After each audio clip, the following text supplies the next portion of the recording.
Hey, hi, everybody. Nice work on the name. That was good. Sorry. My wife and I have been here 20 years, and we have 4 kids from 3 different countries, and 2 are special needs kids that have gone through the programs here in D205. 2 of them are non-white. They are Native American, Hispanic, and Black, mix of all 3. So I'm rooting for every kid on earth and every kid in D205.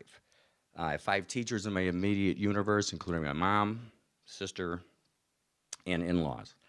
But I'm questioning the book. I'm not trying to ban it. Anybody could be able to read it. But under the logic that was given to permit it, why don't we just show second graders deliverance? I mean, what's off limits?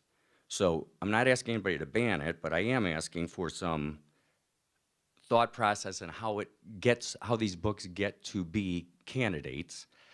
Is there person or persons responsible? And then it would be easy just to blast them and say, well, geez, that was a bad selection. That guy's, whoever it is, rip him a new one, but not necessary. Is there a framework? In business or in other organizations, you might use a RACI framework, which means responsible, accountable, consented, and informed. Is there a process for that so that nobody is left holding the bag and being blamed for something that potentially should go through a process that everyone can agree on? And we are hoping that, or I am hoping that there is such a thing so that adults who have kids, adults who have kids who are grown can opine on these type of, the subject matter that gets through their kids.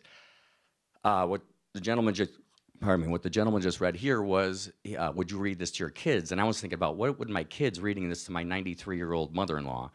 She'd start crying. I'm sure she would. She's like, this is offensive. It's horrible. That's not what somebody who lived through World War II thinks about, would think education is where it's going in today's world. So my feeling is that someone else brought up the fact I want my kid to be exposed. I want him out of the Elmhurst bubble. I'm not in the Elmhurst bubble. I've got dark kids, I got white kids, I got special needs kids, I got people from other countries. I am in no bubble. If you feel like you are in a bubble, it's your responsibility to get yourself out of it. But the kids don't need to be exposed to things before the time is necessary.